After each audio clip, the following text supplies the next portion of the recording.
안녕하세요. 닥터 MBC 유진입니다. 여름이면 딱히 뭘 잘못 먹은 것도 아닌데 장염 증상을 보이는 분들이 많습니다.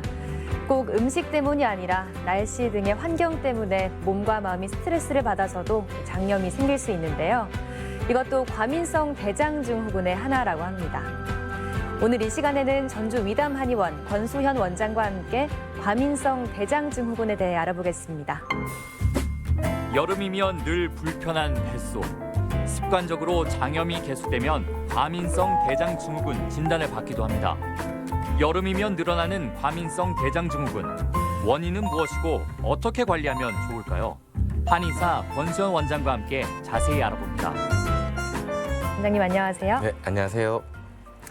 여름철에 습관성 장염으로 고생하는 분들이 많으신데요. 네. 이 습관성 장염 역시 과민성 대장증후군의 하나다 이렇게 보면 될까요? 우리들이 뭐 자주 복통을 일으키고 설사를 많이 해서 습관적으로 복통 설사가 많이 하시는 분들이 네. 이런 걸 뭐 말하기 편하게 습관성 장염 이렇게 표현을 하는데요.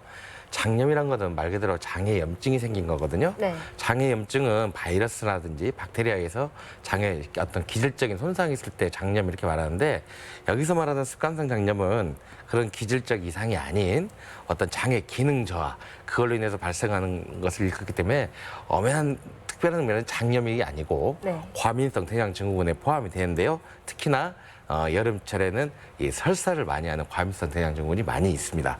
그래서 이 과민성 대장증후군이 여름철에 이제 찬 음식을 많이 먹어서 설사형이 많이 생기지만 네. 실제적으로는 우리 어떤 심리적인 요인이 많이 작용을 해서 네. 스트레스라든지 긴장을 많이 하시는 40대 남성이나 여성분들이 이 장이 계속 운동이 기능이 저하가 돼가지고 증상이 발생하는 것으로서, 이것이 발생하면 뭐 잠도 잘 못 자거나 뭐 땀 흘린다든지 기력이 떨어진다든지 뭐 여러 가지 이런 전신적인 증상과 같이 동반되는 아주 대표적인 신경성 질환이라고 볼 수 있습니다. 네, 이 과민성 대장증후군이 변비로 나타나기도 한다고 들었는데요. 네.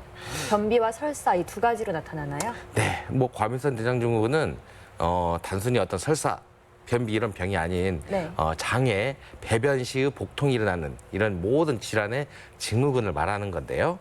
이런 것이 이제 세 가지 크게 주로 표현을 내보낼 때 힘든 변비형, 네. 내지는 똑같이 힘들지만 이게 묽게 나오는 설사형, 네. 또 각각의 몸 컨디션에 따라서 변비와 설사가 이렇게 교대되는 설사, 변비, 교대형, 이렇게 세 가지로 이렇게 나타날 수가 있습니다. 여름철에는 예. 설사형이 많이 나타난다고 하셨잖아요. 네네. 그 이유는 뭔가요?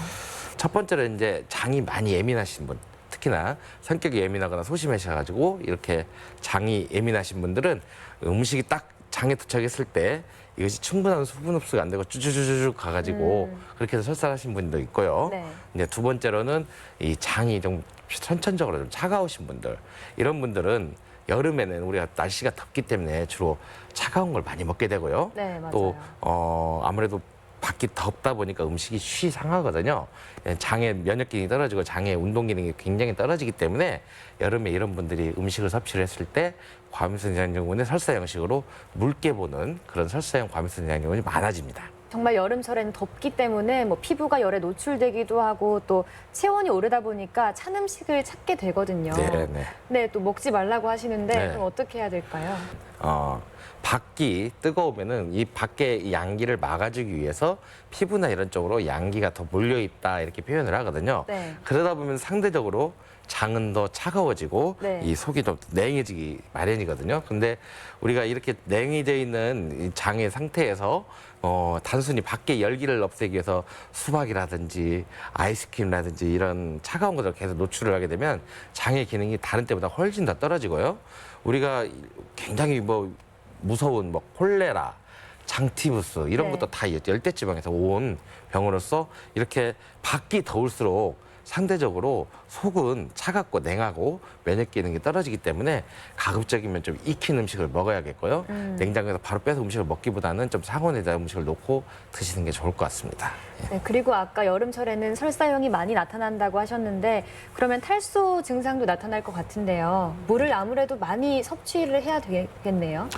예, 설사를 많이 하면은 탈수가 가장 큰 문제이긴 한데 단순히 많이 나왔다고 그걸 막 한 번에 들이키면 안 되겠고요. 네. 예, 물은 우리 몸에서 70%를 차지하는 굉장히 큰 부분을 차지하는 건데 이것을 급격하게 한 번에 많이 들이키면은 몸에 무기질 대사가 깨지고 그로 인해서 여러 가지 다른 질병이 발생할 수가 있습니다. 물은 가급적이면은 하루에 1.5에서 2리터 정도 먹는 게 좋고요. 네. 소화 기능이 떨어지신 분들은 식사 후에 바로 물을 마시게 되면 이 위산이 묽어지기 때문에 식사 후에 바로 물 마시는 건 좀 꺼려하시는 게 좋고 특히나 이제 여름에 아까 말씀드렸다시피 바로 냉장고에서 빼서 찬물 먹으면은 장이 예민하신 분은 설사를 할 수가 있고 주의하셔야 하고 물도 부패가 될 수가 있거든요. 네. 물이 상했는지 그걸 꼭 따져보시고 요즘은 뭐 정수기도 잘 나오지만 가급적 깨끗하고 안전한 물을 드셨으면 좋겠습니다. 네, 갈증 난다고 그냥 무작정 마시는 게 아니라 조금 더 신경 써서 마셔야겠네요. 네네.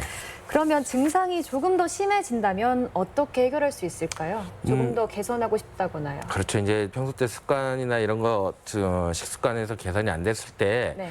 이제 일반적인 병원에서는 어떤 이 전체적인 치료를 하는 것보다는 각각의 증상의 개선 이런 걸 해가지고 환자분들의 어떤 생활 체질을 좀 윤택하게 해주는 건데 변비형 과민성 대장증후군 환자한테는 변비약을 좀 준다든지 네. 설사형 환자한테는 지사제를 준다든지 이렇게 하는데 복통이 심하신 분은 이제 항경련제 이런 걸 주겠죠. 경련제를 줘가지고 좀 배 복통을 좀 막아주는 이런 식으로 하는데 그 다음에 뭐 그로 인한 뭐 여러 가지 스트레스나 이런 걸로 인해서 자주 생기신 분들은 신경과 약도 가끔은 투여를 하긴 합니다.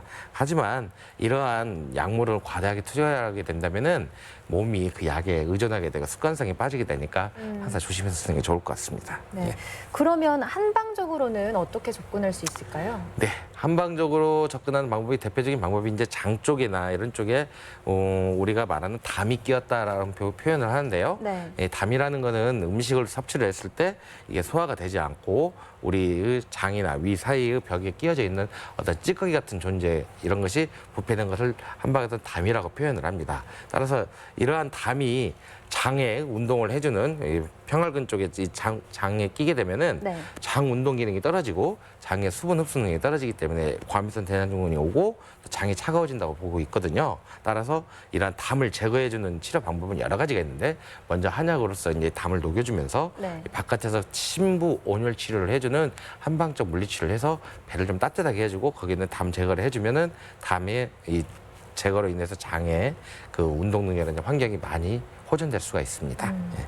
그리고 보면 스트레스 장염, 또 긴장성 장염 이런 얘기도 많이 하는데요. 네. 이렇게 심리적인 문제가 크다면 이건 또 어떻게 해결할 수 있을까요? 그렇죠. 먼저 이제 우리가 화를 많이 낸다든지 좀 분노가 많이 차 있는 경우 이런 때는 이 간의 화가 직접적으로 장의 운동에 자극을 해가지고 수분 흡수를 잘 못하게 하고 굉장히 장의 운동을 항진시켜서 설사를 일으킬 수가 있습니다. 네. 따라서 이럴 때는 간을 좀 풀어주고 화를 좀 낮춰줘야 할 것이고요. 또 반대로 이제 너무 소심해지거나 위축하신 분들, 특히나 심장 쪽이 많이 위축되신 분들은 이 심장에서 장으로 혈액 공급을 잘 못해가지고 장이 빈혈 상태에 빠지거든요. 복통을 굉장히 많이 동반할 수가 있고 네. 항상 아랫배가 살살 아프고 변이 시원하게 변 내보내는 힘 자체가 부족해지는 경우가 있습니다. 이런 경우에는 심장 쪽에 혈액을 좀 보충을 해주고 환자분 좀 이렇게 마음을 편하게 해주는 그런 치료를 같이 동반을 해서 치료를 해드리고 있습니다. 예. 네, 그리고 과민성 대장증후군 하면 보통은 그 원인을 장에서 찾게 될 텐데요. 또 다른 부위에서 원인을 찾는 치료법도 있다고 들었습니다. 예, 방금 뭐 심리적인 요인은 간, 심장 말을 했지만 네. 우리 몸 한방에서는 사람의 몸의 그 온기의 원천을 신장의 양기로 보고 있거든요.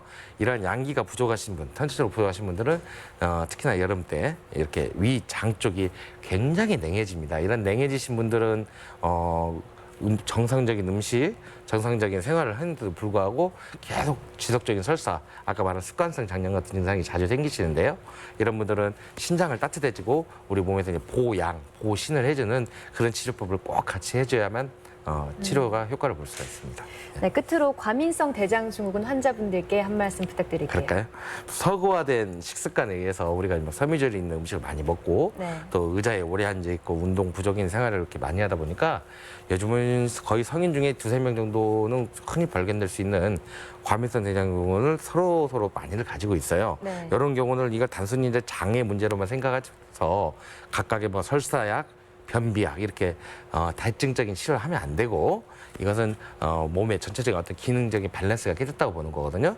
이 12장 위쪽의 위와 식도는 기능성 소화불량, 이쪽 12장부터 장까지 이상은 과민성 대장 증후군에서 이러한 위와 장의 전반적인 요인을 기능성 위장 장애로 보고 있습니다. 네. 이렇게 기능성 위장 장애는 몸의 전체적인 어떤 밸런스라든지 섭생 이런 문제가 있으니까 단순히 어떤 국소적인 분위로 보지 말고 전신적인 부위로 잘 살펴봐야 할 것 같고요. 네. 특히나 이런 여름 찬 거 막 드시고 뭐 생 거 막 드시고 네. 이렇게 해가지고 오염된 음식 막 드시고 해서 다른 때보다도 훨씬 장염, 설사에 많이 노출이 되기 쉽거든요. 항상 음식은 좀 익히고 안전한 음식 먹어야 되고요. 소화되기 편한 음식을 드셔서 장의 건강을 도모해야 될 것 같습니다.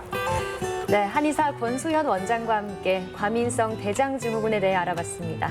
오늘 말씀 감사합니다. 네, 감사합니다.